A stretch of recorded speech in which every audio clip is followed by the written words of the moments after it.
Hello, and welcome. Welcome once again to the Start, Scale, and Succeed podcast, the only podcast that grows with you through all 7 stages of your journey as a founder. I'm your host, Scott Ritzheimer, and today I want to talk to those founders out there who are experiencing the identity whiplash that comes with leadership.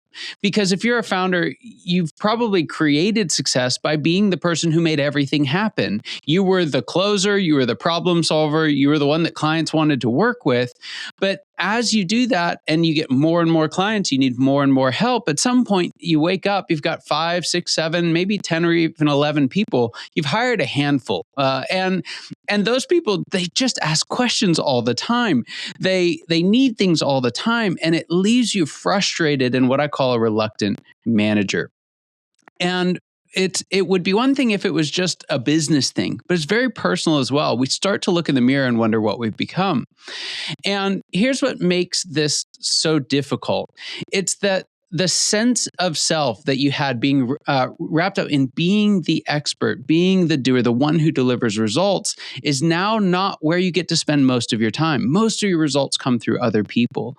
And here to help us navigate this space in a very, very clever way is our guest today, the one and only David C. Olcott, who is the founder, president, and CEO of Samurai Success, Inc., an international executive, organizational, and personal coaching firm headquartered in Denver, Colorado.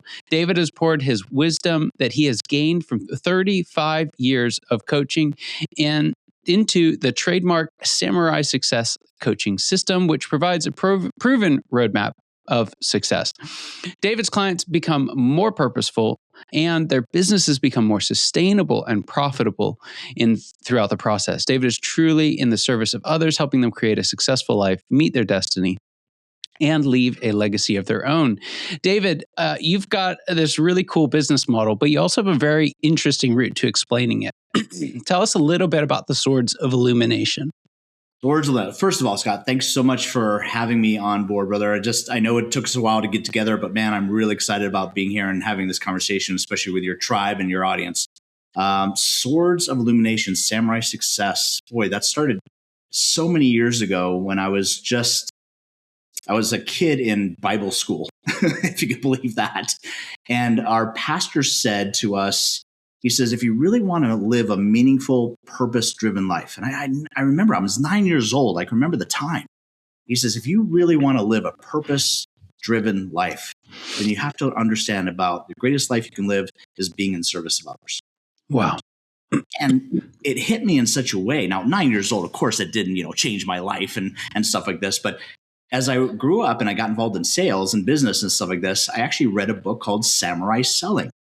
And in that book, it said the word samurai, loosely translated, means in service of others. Wow. And I took those two events, brother, and pushed them together into creating Samurai Success because I was like, what if a business owner truly understood that they have a boss? That's the marketplace. And that really isn't just an individual consumer. I'm talking about a group of customers called the marketplace. And you could truly be in service to them. What would a business look like if you developed that business service philosophy, principle based upon no matter service or product you're selling? But if you had that principle and that philosophy, what would a company like that look like? And that's what's thrilled me for the last 35 years. That's fascinating because folks who listen to the show will know the root of the word entrepreneur is to go between. and so fascinating how similar those are. Samurai is much cooler. I think we should just all call ourselves samurai instead of entrepreneurs now. But I love that. All right. So there are these, what you call swords of illumination. And those are specific things that you outline in the book. And so I'm wondering if you could just kind of walk us through. We may not get to all 6 of them, but let's just start at the top and work through these and how someone who's in this reluctant manager stage, who's learning to thrive within their market, to please their new boss or 1,000 of them, but also, get this ragtag group of folks around them all moving in the same direction.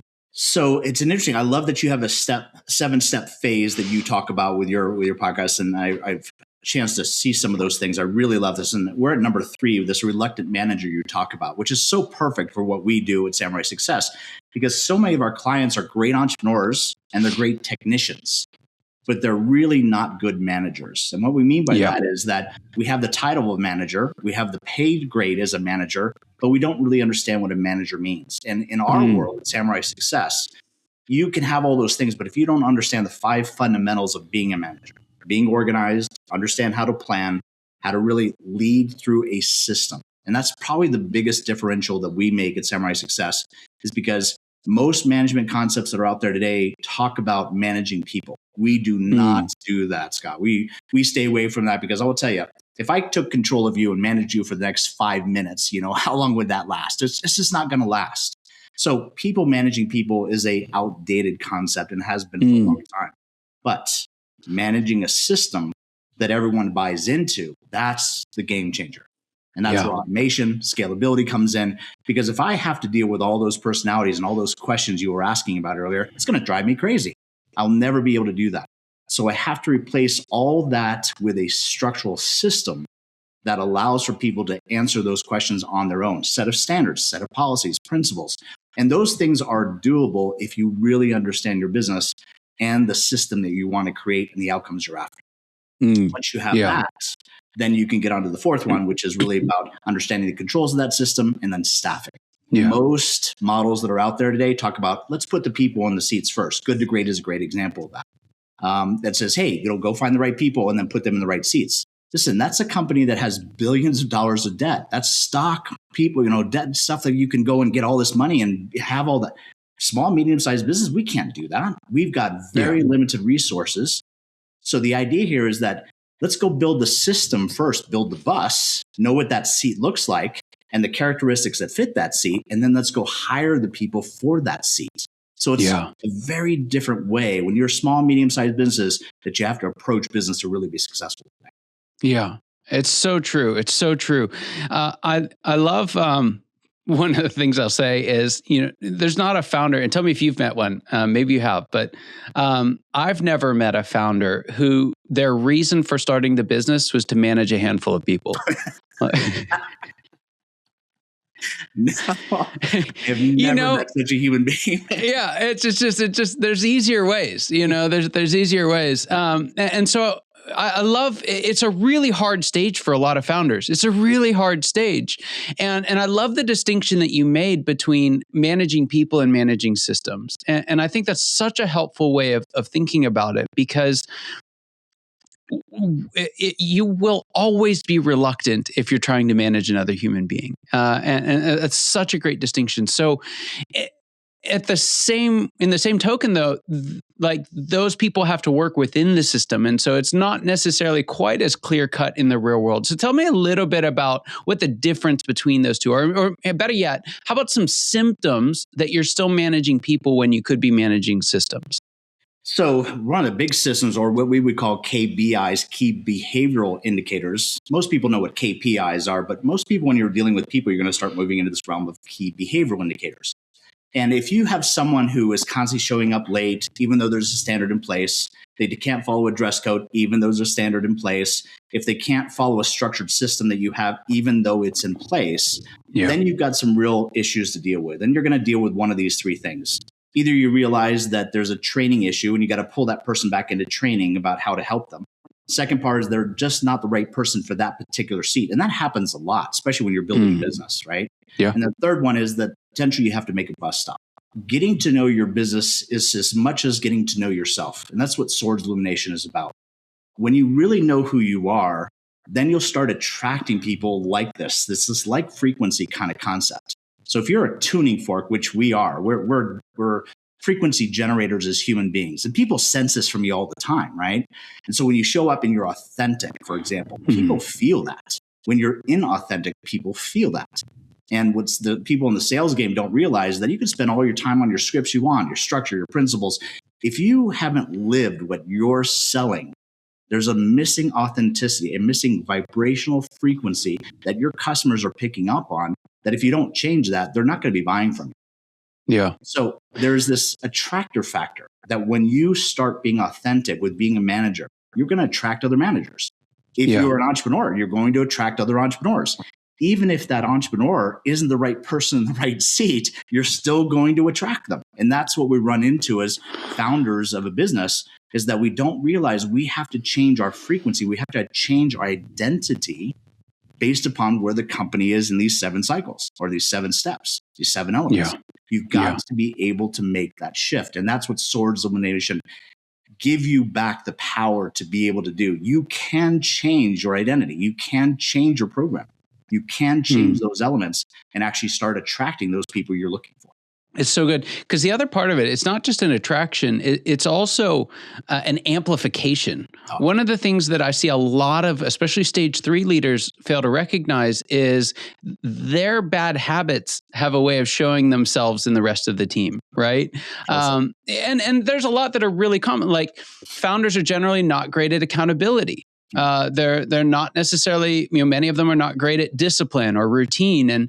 And so when you get a group of people around, there needs to be accountability. There needs to be some organizational routines. There definitely needs to be discipline. And, in earlier stages, when it's mostly just you, it's kind of like you live with it, but when it's you and then it's being amplified and compounded, many times the frustration that we see in our team is just a reflection of the challenges that we haven't dealt with ourselves. Well said. Yep. Yeah. So when we're looking through this lens, I want you to pull this apart a little bit. You said you can change your identity. And I think that's a really important thing, because one of the reasons why we get stuck in these different stages is because we can't let go of what served us well in the past. But a lot of people would say your identity is your identity. You can't change it. So unpack that for us a little bit. What have you learned about identity, and how can busy entrepreneurs apply that to their life? So there's a huge difference between your identity and something called your role distinction. So for example, there's 3 very classic role distinctions within a business. You have the entrepreneur, you have the manager, and you have the technician. So if you go back to the E-Myth, that's where you're going to get a lot of that information from. Those are role distinctions. If you're a CEO of a company, but then all of a sudden you're a small business owner and you're also the CFO, and you're also the COO and the CTO and the MOUSE, you got to be able to understand that your role distinction is something you're going to be placing these hats on.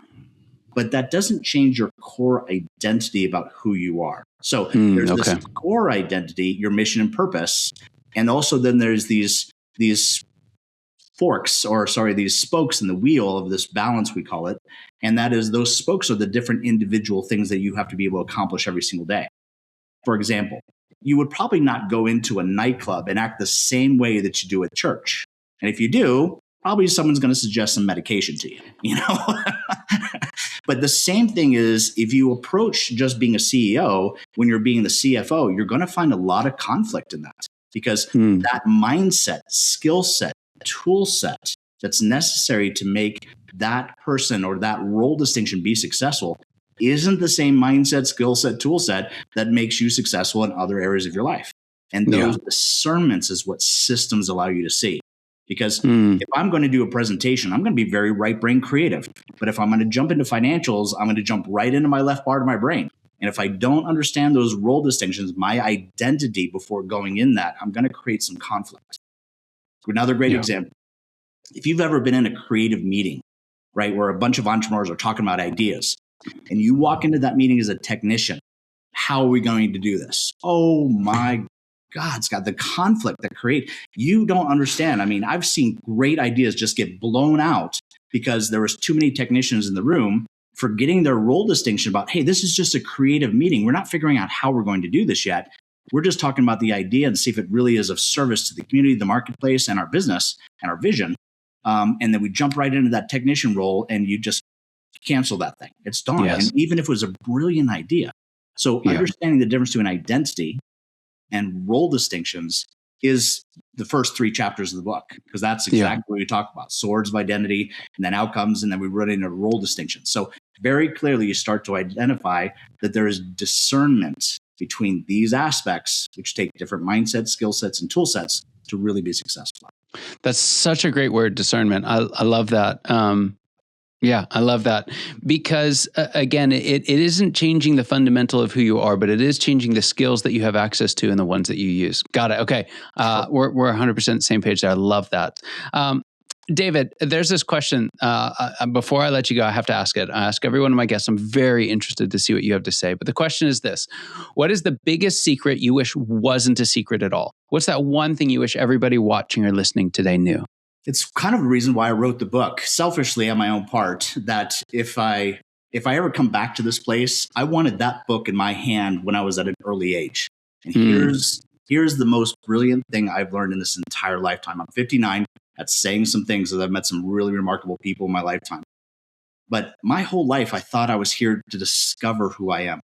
I thought, like, under some rock or some treasure chest, I was supposed to dig something up, or I was here to discover, find out who I am. This is not how successful people work. Successful people work with this idea. They're here to create who they are.